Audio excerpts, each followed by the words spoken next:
Hi, and welcome to Talk Talks. My name is Becca Davis. I'm the director of the Trauma and Addiction Recovery Center. And today what's been on my mind is New Year's resolutions. And I know some people hate New Year's resolutions and other people love them. But really what I've been thinking about is how addiction affects our desire to change our behaviors. So I know just almost everybody struggles to keep their New Year's resolutions. And that can be whether you're just trying to change a habit or you're struggling with an addiction.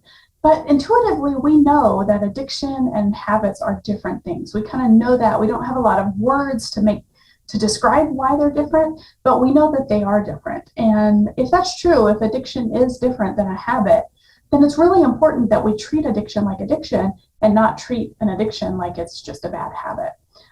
So with that in mind, first I want to let you know that we're just going to really do a brief overview here in this video of this topic. If you're interested in learning more about this topic, please go to our website and read our blog post on this topic, and I'll put a link to that in the description below. But let's just talk about the habit and addiction, and let's actually define our terms here. So a habit is a usual way of behaving, something that a person does often in a regular and repeated way. Interestingly, habits can actually be healthy or unhealthy or just benign or neutral. An addiction is defined as a strong and harmful need to regularly have something or do something.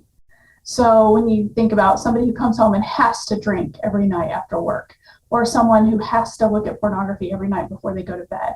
Unlike a habit, addictions are never positive. So even if I'm addicted to a behavior that we typically think of as positive, if I'm actually addicted to it, then it's not a positive thing in my life.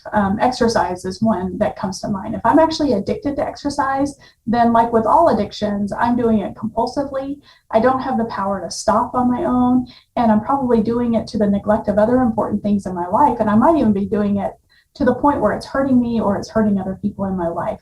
There's so much information out there about how to change habits, and there's a lot of strategies that are really wonderful and are really effective for changing habits. Oftentimes when we try to apply strategies to change a habit to our addiction, we end up failing, and then we end up feeling frustrated or demoralized because once again, we failed to change this behavior.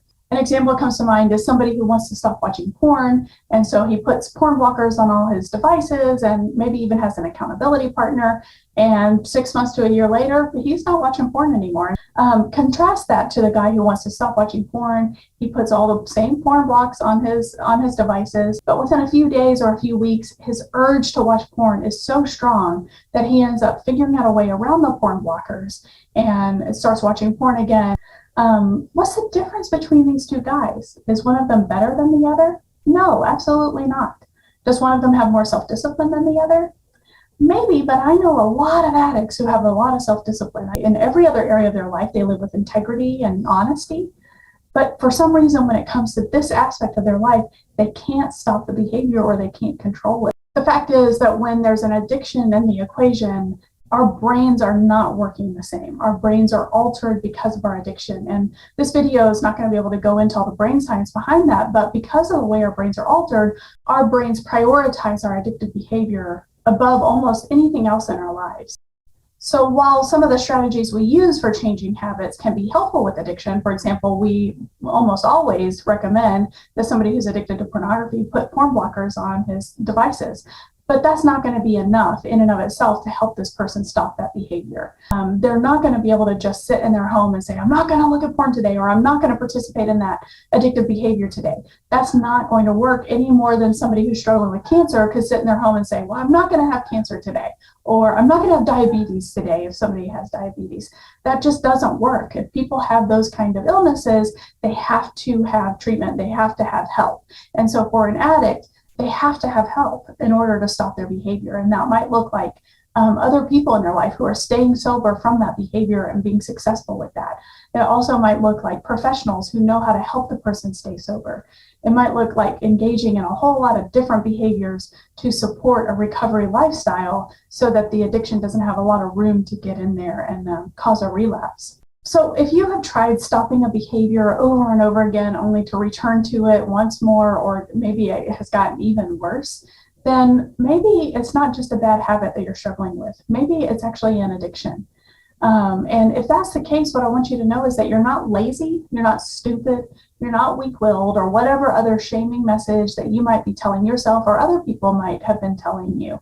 That's not what's going on here. If you have an addiction, you have something that you didn't cause and also something that you didn't ask for. But it is something that you can do something about, and we can help you. So if you are facing something that you keep doing over and over again and you want to stop, contact us today. We'll help you get on a path of recovery that's going to work for you. We have a lot of services to support you in addressing any behaviors that may be hurting you or others. Please also check out our new group offerings. We have a new group therapy offering for women who are struggling with love, sex, or porn addiction. We also have a new group therapy offering for people who are partners of sex addicts, people who've been affected negatively by someone else's compulsive sexual behavior or compulsive porn use. So if you're interested in either of those, please contact us today and we'll see if that might be the right fit for you. Thanks for joining us today, and we look forward to seeing you next time on TARC Talks.